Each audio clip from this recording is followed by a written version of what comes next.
বন্ধুরা, জাপানের স্কুলগুলো এতটা পরিমাণে আপডেট যে জাপানের এডুকেশন সিস্টেম দেখলে আপনিও বলবেন জাপান 2026 সালে নয় বরং 2050 সালে বাস করছে।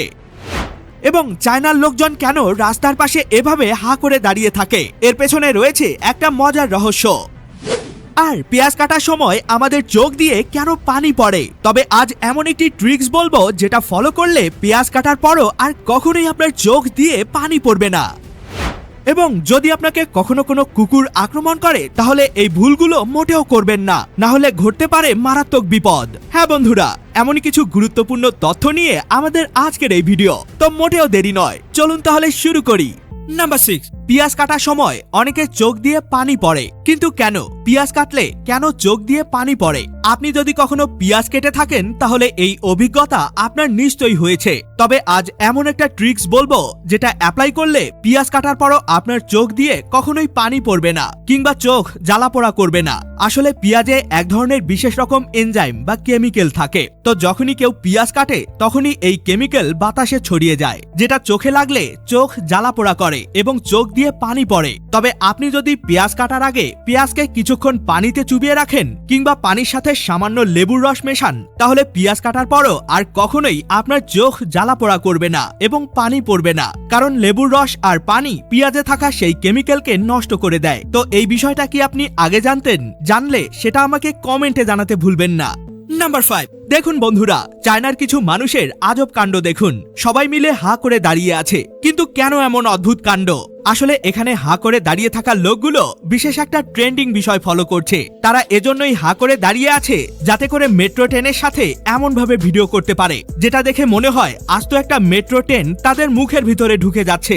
আর এটা পারফেক্ট সময়ে পারফেক্ট ভাবে শুট করার জন্যই তারা মেট্রো লাইনের পাশে একটা জায়গায় এভাবে হা করে দাঁড়িয়ে আছে আর পাশে থেকে তাদের আত্মীয় স্বজন ভিডিও করছে, যেটা সত্যি ফানি একটা ব্যাপার।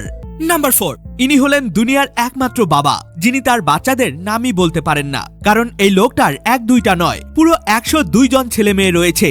হ্যাঁ বন্ধুরা, জানলে অবাক হবেন যে উগান্ডা দেশে বসবাস করা মুসা নামের এই লোকটি পুরো 12টা বিয়ে করেছে এবং তার মোট সন্তান 102 জনেরও বেশি, সাথে আবার নাতি নাতনি তো আছেই, যে কারণে তিনি তার কোনো সন্তানের নামই ঠিকভাবে বলতে পারেন না। এমনকি তিনি তার সন্তানদেরকে ঠিকভাবে চিনতেও পারেন না, শুধু রেজিস্টার খাতায় লিখে রেখেছেন কে কততম সন্তান। ভাইরে ভাই, এই লোক তো মনে হয় পুরো গিনেস ওয়ার্ল্ড রেকর্ড করে ফেলেছে। নাম্বার 3, আপনারা তো নিশ্চয়ই বাটিক ডিজাইনের কাপড় চোপড় দেখেছেন যেগুলোতে এমন বিভিন্ন রকমের নকশা করা থাকে। তবে জানেন কি, পৃথিবীতে এক প্রকার গাছ রয়েছে যেগুলোতে ন্যাচারালি অনেক সুন্দর সুন্দর বাটিক ডিজাইন হয়ে থাকে। হ্যাঁ, ইন্দোনেশিয়া দেশের বাংদুং পাহাড়ে এমনই একটি অদ্ভুত গাছ পাওয়া যায় যার নাম বাটিক ট্রি।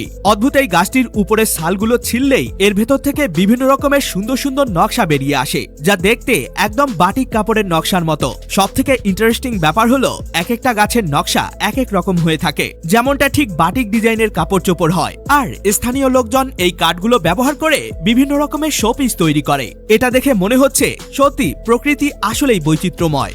নাম্বার 2, যদি আপনাকে হঠাৎ করে কোনো কুকুর আক্রমণ করে তাহলে আপনি কি করবেন? না, ভয় পেয়ে ঘাবড়ে গিয়ে দৌড়ে পালাবেন না, না হলে কুকুর আরো বেশি আক্রমণ করবে। বরং সোজা হয়ে হাত নিচে করে সাহসের সাথে দাঁড়িয়ে থাকবেন। এতে করে কুকুর আপনার সাহস দেখে কনফিউজ হয়ে যাবে। আর আপনার হাতে যদি কোনো কিছু থাকে, যেমন বোতল, ব্যাগ, ছাতা কিংবা অন্য কিছু, তাহলে সেগুলোকে হাতে নিয়ে কুকুরের সামনে এভাবে লাফাতে থাকবেন। এমন করলে কুকুরের মনোযোগ নষ্ট হয়ে যাবে আর আপনাকে আক্রমণ করবে না। তারপরেও যদি আক্রমণ করে তাহলে নিজেকে রক্ষা করার জন্য কুকুরের মাথা এবং ঘাড়ের দিকে আপনার হাত দিয়ে জোরে জোরে আঘাত করবেন, সাথে আশেপাশে সাহায্যের জন্য চিৎকার করবেন। তবে কোনোভাবে যদি কুকুর আপনাকে কামড়ে দেয় তাহলে সাথে সাথে হাসপাতালে গিয়ে ভ্যাকসিন নেবেন, কারণ কুকুরের কামড়ে জলাতঙ্ক রোগ হয় যার ফলে মানুষের মৃত্যু 100% নিশ্চিত। নাম্বার 1, জাপানের এডুকেশন সিস্টেম কতটা আপডেট দেখুন।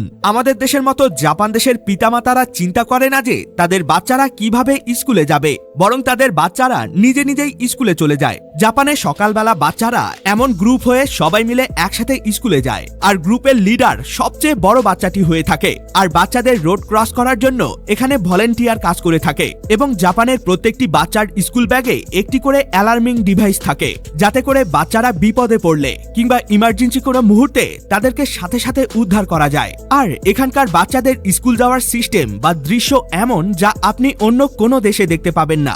আর আপনি তো এটা দেখেছেন, এখানকার বাচ্চারা এমন টাইপের ব্যাগ ব্যবহার করে যা কিছুটা এমন দেখতে। তো বলুন তাহলে জাপান দেশের বাচ্চাদের স্কুল যাওয়ার সিস্টেম আপনার কাছে কেমন লাগলো তা আমাকে কমেন্টে জানাতে ভুলবেন না।